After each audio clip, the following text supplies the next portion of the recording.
benefits of having done this for a few years is having to get to know so many of you so well. And so I proudly accept your nomination to represent the 64th District in the Connecticut General Assembly for a 4th term.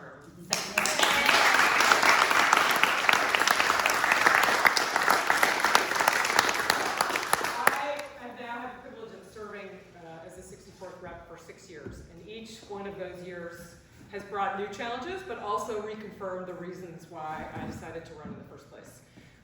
Among them being to try to be, I'm now thinking back on Kathy's and Alan's words here, but to try to be someone who represents everyone for the long term, to make sure that the particular and distinct voice of the Northwest corner is heard in Hartford and woven, and its interests are woven into the policies that we pass there.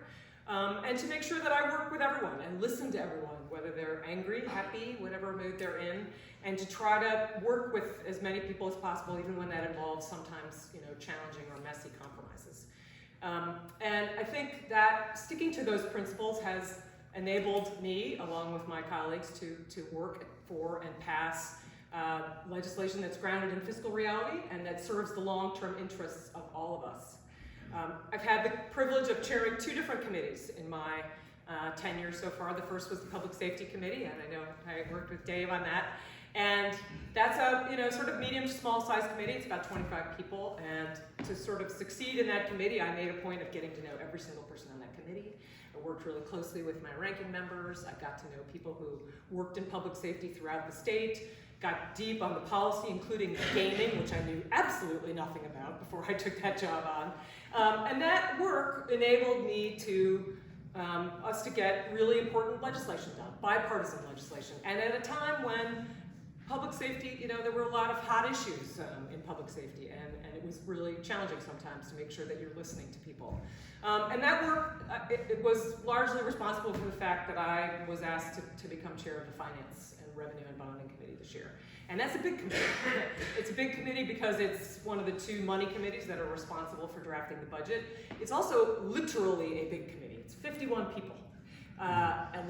Many of whom have sat on that committee for many years. In fact, I remember when I was first in the legislature, and I talked to Roberta about which committees to sit on. She said, it's a really good idea to sit on a money committee because you get a big view of how it works, but don't do finance. On the whole, yeah. Some advice I follow. But the work on that committee meant, you can't do work on that large a committee if you haven't already built relationships of trust across the aisle. Because even, it's very important to do bipartisan work, but when you chair a big committee like finance, I hope as much of it as possible will be bipartisan, but by necessity, some of it isn't. And so what you do when you build relationships is even if you have a partisan vote on something, you can move business efficiently. And the people who oppose you don't try to gum up the works. They don't shut the committee down. And we had a lot of those votes, things that we had to move out of committee that people disagreed on, but it moved because we all respected and worked together. And that work, led me, so in the Finance Committee, we worked on, obviously we passed a budget last year that I'm really proud of. It was a bipartisan budget. It included the largest tax cut in state history. Also investments across the board from early childhood through K-12 education and through higher ed. And it took a lot of work, and it took a lot of those relationships. And in order to get that done, those relationships take a lot of time to build. And I've had a lot of examples of a lot of important legislation doesn't pass in a year, much less, or even in a term. It takes many years to work it out and to build consensus. And so some of the examples that I had, I'm going to start with an example from Roberta, because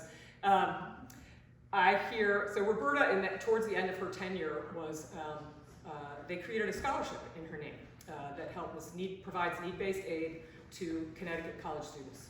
And so as a result of that, Roberta's name gets dropped in the legislature all the time. Every time you have a debate that involves higher ed, you hear Roberta Willis, Roberta Willis, Roberta Willis. And so even people who never had the privilege of working with Roberta know who Roberta is. And that's not just because she was a committee chair, and she was a committee chair of higher ed for many years, but that's not really why She got that because of her long-term advocacy for higher ed and for students in Connecticut. And it has a long-term impact, and I'm reminded of that every time I hear your name in that legislature, because your legacy lives on. My first reminder of that sort of long-term view was my first year as public safety chair. I distinctly remember when, we gavel out at midnight on Wednesday night, and gavel fell, and I remember standing there because we had an important piece of legislation, a bipartisan piece of legislation, really important to a lot of towns across the state, that didn't pass because one person in the Senate didn't like it. And so I remember standing there with another colleague who was a committee chair who had a similar thing, thinking, recalibrating, like, okay, what am I going to do next year that can turn this narrative around and that can, go down a different path? And we did. We passed the exact same bill the following year because we pursued a different path. And in finance, as I said, everything is long-term. We craft, a 2-year budget. Everything we do, requires a long-term perspective and those long-term relationships. We did pass a number of pieces of legislation this year that had particular local focus, and I just wanted to highlight some of those because I've been talking about one of them already tonight because a number of you worked on it, because I worked with a lot of local advocates on this one. It has to do with spraying of herbicides in railways. And I have, in fact, one of the first meetings we had on this was in this very room. Where's Gordon? Was in this very room when the railroad was still meeting with us, and the Department of Environment and Energy and Environmental Protection was here, and then afterwards they refused to meet with us for a long time. So this year we passed a significant piece of legislation that will improve reporting and accountability and disclosure of what it is that they're using on this space. Of course, all the bills I'm about to highlight for you, we're still waiting for the governor to sign them, so send good thoughts our way on that one. We started to take aim at some solid waste crisis, which I also talked to a lot of you about. I know that's an issue in all of our towns. But we provided additional funding for that in order to create new facilities, to create and fund waste diversion programs, and also to require institutions to higher level of diversion of organics. We improved dam safety. We expanded our PFAS bans on more products. And this in particular in finance, we had a few things that created more flexibility for municipalities to create tax breaks for primary homeowners, the homestead tax exemption. For farm equipment, we provided greater ability for towns to work together for shared services and through the COGS. And also created a new tool for, I hear a lot from a lot of people about noise, excess noise. So we created a tool this year for towns to be able to address that I hope is a little innovative and I hope will be useful.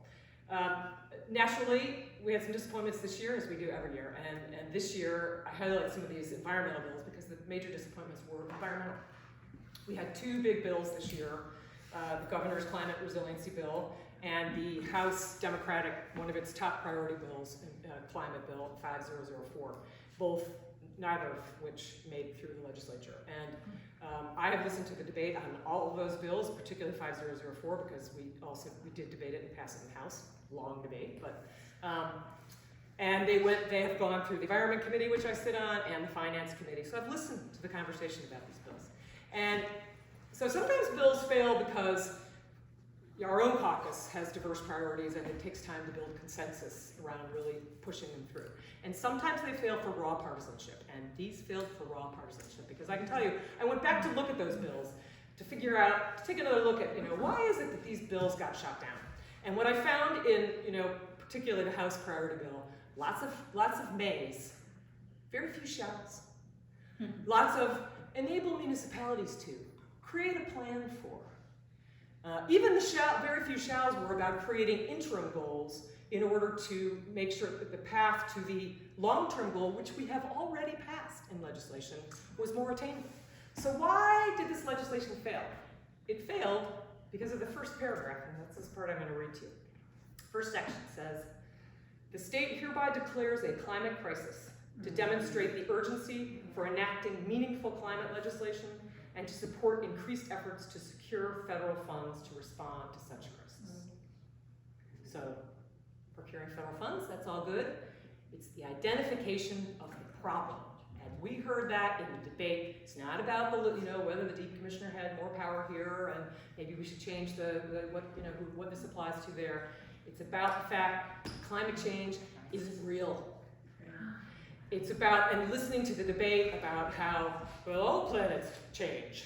The weather changes. Carbon dioxide is always good because it's involved in photosynthesis. It is that refusal to allow that, initial problem to be identified, which creates the urgency to allow us to create solutions. So put a stick in that one, because we're coming back to that one and we're going to have to find another way at it. Lastly, I want to emphasize, I'm running for state office. I'm thrilled to be in the Connecticut State Legislature for a variety of reasons, including the House, which Roberta also encouraged me to run for, and I thank you for that piece of advice. But I have to mention national issues, because for all Connecticut's leadership on a bunch of issues, federal government can erase them in a poof. So, all of Connecticut has led on reproductive rights and protecting the full range of access to reproductive care. We have a Republican president who signs a national abortion ban. That is gone. It disappears. Environmental protections that we've been talking about. We are reading headlines about that being sold to the highest bidder. Voting rights, January 6th. I don't think we need to say much more beyond that. Connecticut has led, and I also want to remind everyone that on your ballot, in addition to me, in the fall, I hope, will be a referendum on creating no excuse absentee balloting in Connecticut, which I think is particularly important.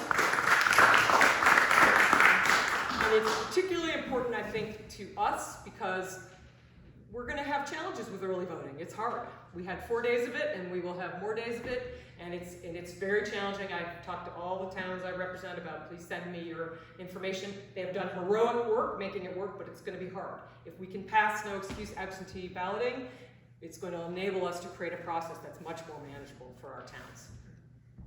So lots of work ahead. I'm optimistic. I hope that I will have the support of the district to return to this job, to continue that work. I enjoy it. I am so privileged to work with each and every one of you on a host of issues. You teach me things every day. I'm so grateful that you have put your trust in me, and I thank you for your nomination and look forward to working with you.